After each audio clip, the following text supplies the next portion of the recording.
Assalamualaikum warahmatullahi wabarakatuh. Perkenalkan, saya Divani Rahmita, NIM 221010220041 dari Program Studi S1 Farmasi, Fakultas Ilmu Kesehatan Universitas Ubudiyah Indonesia. Pada kesempatan ini, saya akan menjelaskan tentang replikasi DNA dan sintesis protein serta tahapan-tahapannya. Video ini dibuat untuk memenuhi tugas ujian akhir semester mata kuliah Biologi Sel dan Molekuler dengan dosen pengampu Ibu Priscilla Dina Kalikula, MSc. Baik, penjelasan pertama yaitu replikasi DNA. Replikasi DNA adalah proses penggandaan DNA baru menggunakan DNA yang telah ada. Model yang diakui sampai sekarang yaitu model semi-konservatif. Komponen-komponen yang bekerja dalam replikasi DNA antara lain DNA, enzim helikase, enzim topoisomerase, enzim DNA polimerase, dan enzim ligase. Proses replikasi DNA menurut model semi-konservatif yang pertama, DNA yang akan direplikasi diputuskan ikatan hidrogennya oleh helikase memenuhi aturan downstream yaitu dari arah 3 ke 5 pada DNA awal, kemudian diluruskan oleh topoisomerase. Yang kedua, DNA polimerase kemudian mulai membentuk salinan DNA baru dari titik promoter atau awal ke titik terminator atau akhir yang memenuhi aturan downstream, yaitu pada rantai berarah 3 ke 5 replikasi DNA berjalan kontinu atau tidak terputus yang disebut juga dengan lagging start. Kemudian pada rantai berarah 5 ke 3 replikasi DNA berjalan discontinue atau terputus yang disebut juga dengan lagging start. Yang ketiga, rantai yang mengalami lagging start menghasilkan fragmen terputus-putus yang disebut juga dengan fragmen Okazaki. Fragmen Okazaki kemudian diperbaiki oleh ligase agar DNA baru dapat terbentuk seperti normal. Selanjutnya, saya akan menjelaskan tentang sintesis protein. Sintesis protein adalah proses pembentukan partikel protein yang di dalamnya melibatkan sintesis RNA yang dipengaruhi oleh DNA, atau suatu proses penyusunan protein dengan membentuk rangkaian rantai polipeptida. Sintesis protein terjadi di dalam ribosom, dan pengaturan sintesis protein dilakukan oleh gen DNA di dalam inti. Sel menggunakan informasi genetik, yaitu gen yang terdapat di DNA untuk membuat protein.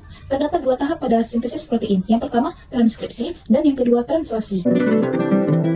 Pada umumnya, rantai DNA terdiri atas dua rantai, yaitu rantai sense dan rantai antisense. Dalam proses transkripsi, sesuai namanya, merupakan proses percetakan atau menyusun ulang DNA ke dalam mRNA. Proses ini terjadi di dalam nukleus. Pada tahap ini, setiap basa nitrogen DNA dikulikan ke dalam basa nitrogen RNA. Misalnya, jika urutan basa nitrogen DNA adalah TAC, GGC, ATG, dan seterusnya, maka urutan mRNA hasil transkripsi adalah AUG, CCG, UAC, dan seterusnya.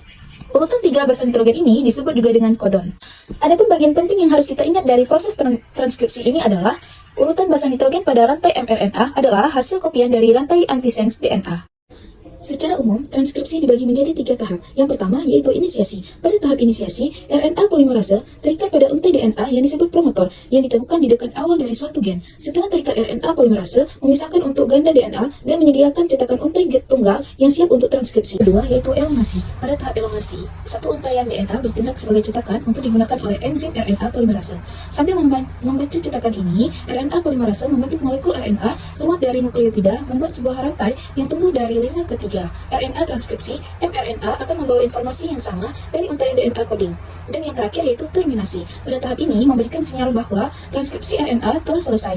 Setelah transkripsi, RNA polimerase akan melepaskan hasil transkripsi RNA yaitu mRNA keluar dari nukleus menuju sitoplasma. Adapun tahapan yang kedua yaitu translasi. Tahapan translasi adalah tahap penerjemahan kode mRNA oleh tRNA ke dalam urutan asam amino. Tahap ini terjadi di dalam sitoplasma dengan bantuan ribosom seperti yang tampak pada gambar di samping.